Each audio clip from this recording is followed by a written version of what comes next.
this rugged Iron Range town. You needed money and respect, and he had neither. Walking home, he crossed the railroad tracks that he'd crossed so many times before. The tracks came out of the Hibbing rail yard, crossed the highway, and disappeared into the woods. Stopping to rest, he sat on a nearby fence, looked longingly at the tracks, and wondered why they intrigued him.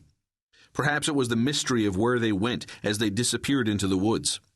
He often wondered, do those tracks lead to some magical place? Often he wished he could just leave, head down those tracks, and see what marvelous things he'd find. Perhaps he'd find a mystical place where the deer roam, the birds sing, and all the people are nice. Maybe he'd find a place of solitude among the pines, build a log house and live there. But his wandering spirit was tempered by the hard reality of life. The country was reeling in the depths of depression.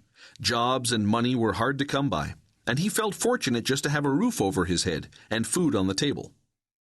As he continued down the road, he arrived at the old house with gray slab siding that he called home. An elderly lady, Mary Larson, owned the house and rented the upstairs apartment to him. She was a good person, always kind to him, and she'd often let the rent slide or have him do repairs to the house when he was short of money. Her late husband left her a pile of guns and fishing tackle, and she let Mittens use them whenever he wanted, which was often.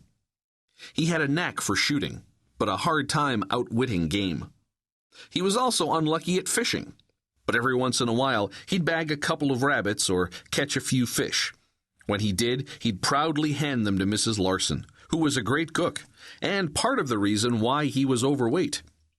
She didn't mind cleaning and cooking fish or birds, but she had a hang-up with rabbits, and usually scolded Mittens while she was cutting them up.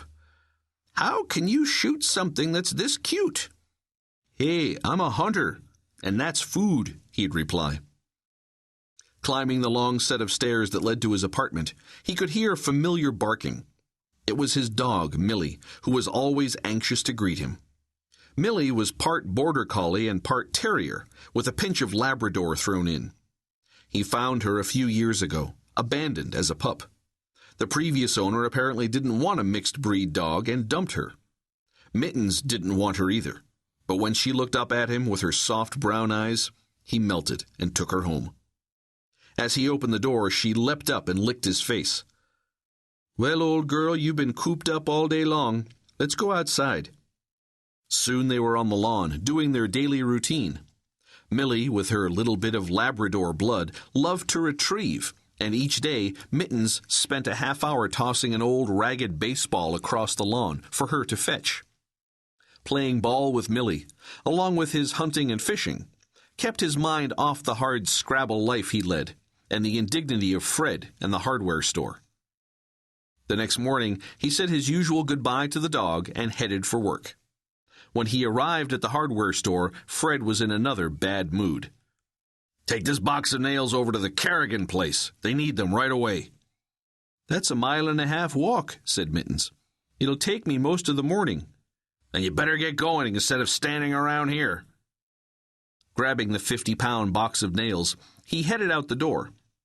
After walking a few blocks, lugging the heavy load, he spotted a Model A pulling a big hay trailer.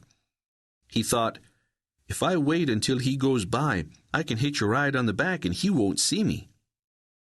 As the trailer passed, he stepped behind it, tossed the box of nails on, and jumped aboard. Bouncing along on the bumpy road, he lay back on the pile of hay and watched the clouds pass by. When he arrived at the Kerrigan place, he grabbed the box of nails and jumped off. To his shock, the box was empty. He had placed it on the wagon upside down, and the cover slid off, slowly spilling the contents onto the road. Tossing the empty box in the ditch, he thought, "I'm in trouble now," and started walking back to the hardware store. After walking a block, he spotted a car pulled over to the side, with the driver fixing a flat tire. A block later, 2 more cars were sitting by the side of the road, with flat tires. By the time he reached downtown, he had lost count of all the disabled vehicles. The problem had turned into more than a lost box of nails. He was in a lot of trouble. Pausing outside the hardware store, he weighed his options. If he told the truth, he'd likely be fired.